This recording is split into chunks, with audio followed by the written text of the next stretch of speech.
Hello,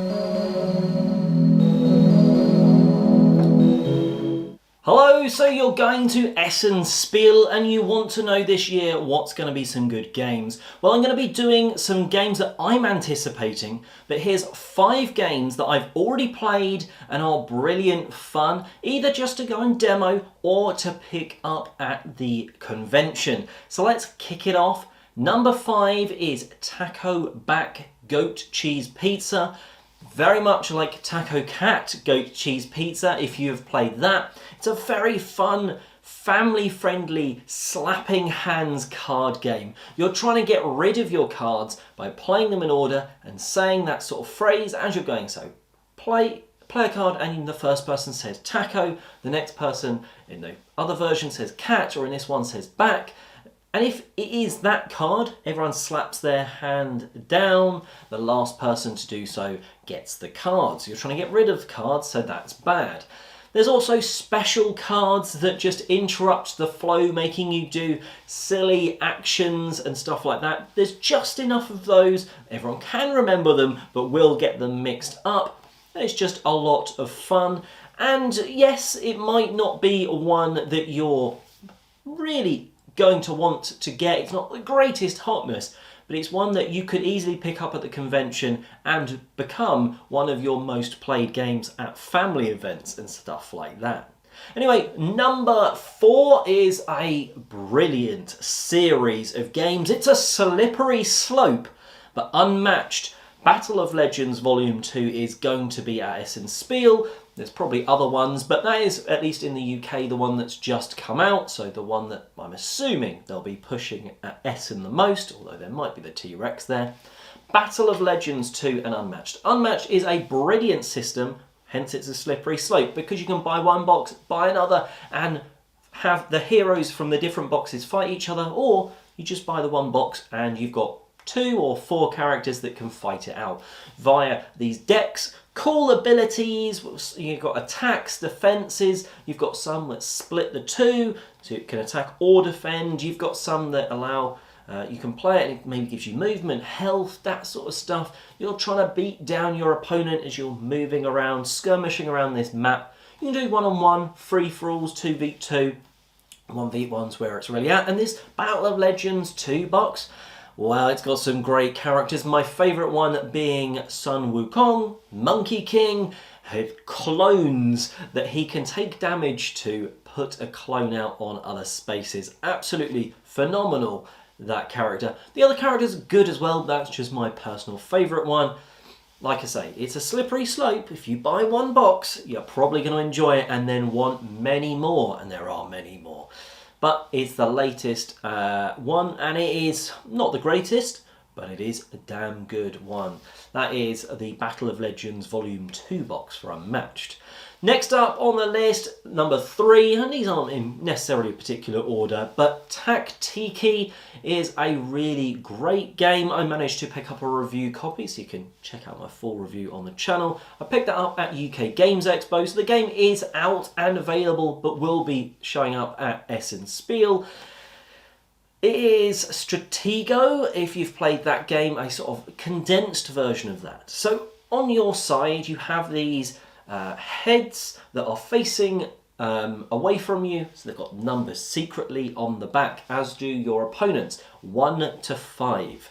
You've got 2 lots of 1 to 5, and you can put them in any order on your back row of 5 spaces in a sort of 2 tower, and you're going to be slowly moving them out across the board.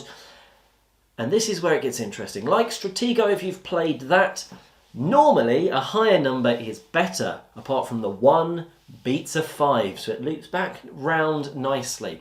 But, you know, a 3 will be a 2 and a 1. So you're moving these pieces across, trying to get pieces onto your opponent's back line to either block it or get enough towered up on a particular space to be the victor. There's something really satisfying and interesting about moving a piece across, not quite knowing what that other piece is for your opponent, plopping it on top to attack and turning it round to reveal, oh, I've lost, I've just killed my own unit there. Or you found out that it's a bad unit from your opponent, But they now know that's where one of your really good pieces are. And then they start to move a piece across and you're like, oh, is that because it's a better piece? Or is it, I've got a 5. That must be them moving that 1 across the battlefield to try and stop it. It's simple, it's quick, and there's even a 4 area version where you're only using 1 to 4 twice rather than 1 to 5 twice if you want to teach it a little bit quicker. It's just, it's quick, kind of chess-like-y sort of thinking, but not, if that makes sense. Tack Tiki, a lot of good fun. Number 2 is a reprint, reskin of sorts. Azul is getting a chocolatey makeover with Azul Master Chocolatier. Now, it's the same game, apparently, but with chocolate sort of themes. You're making almost like a chocolate box rather than the original. You're doing some tiles.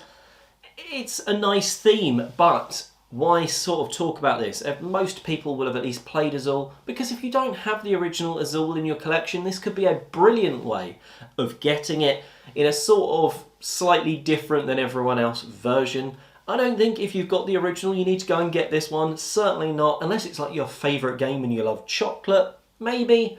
But I wish they'd have made some extra difference, or it just be a new Azul, but it is a reskin. But if you've not got the original Azul, definitely go and play this one, because it's such a brilliant puzzle where you can screw over opponents, or not. You can play it slightly nice, but more often than not you're like, well, I'm not going to take those, so I'm going to take this colour, and you can have those and lose some points and different things. It is a great sort of puzzle where you do have choices throughout of what you're doing. And yeah, the Master Chocolatier version, actually, in all honesty, I think it looks about as good. I think the bright colours of the original really make me like it, but I do like the chocolate theme as well. Let me know though if the chocolate theme is for you, and if you'd wished that it was actually just an edible version of the game rather than being chocolate themed, because I would have bought a chocolate version so you could play it and then eat it, because that would just be fun. Expensive fun, most likely, but it would have been fun. And number 1, it is a game, again there is a review of this on the channel, and that is Acropolis. It is a wonderful tile placement game where you are, and I've said this before, you are building out and you are building up, and there is a world of choices there. You are effectively trying to get districts and then scoring plazas of the same colours. You're trying to get like a big blob of blue area districts, hopefully on higher levels to score you more points, but you're then timesing that number up by the number of plaza stars you've got of blue. Then for red, it's how many reds are around the edge, like just on the edge of your board, times by the number of red stars from plazas, and that's how that sort of system works. So you could have loads of green gardens and have no scoring of them, and it'd be absolutely pointless, literally. Or you could have 1 or 2 greens on high, like level 4, with a couple of their ×3 plazas, and be rolling in the points. Lots of choice in this one, as you're taking from a central market, paying some stones to skip over them to maybe take a better tile. But don't leave yourself without those, because only having the choice of the free tile can kind of suck sometimes. Not too bad early on, but late game, when you're really wanting that tile to get big points, it can be sort of a good frustrating, because you know that at some point you could have got some quarries to get some of those stones back. Acropolis is a phenomenal tile placement game. I do love tile placement games. It's my wheelhouse, and Acropolis really ticked a lot of good boxes there. So check that one out at Essen Spiel. And like I said, there are going to be some other lists, at least one other of 10 games that I want to. I'm not going to Essen Spiel, but if I was, they would be the ones I'm hitting. I've gone through their lists, and the ones that I'm at least excited to hear more about from everyone going to Essen, and then to find out a little bit more when they become available everywhere else. But yeah, Essen Spiel just around the corner. Let me know what you're excited about in the comments section below. Until next time, I'm Oliver East, signing out.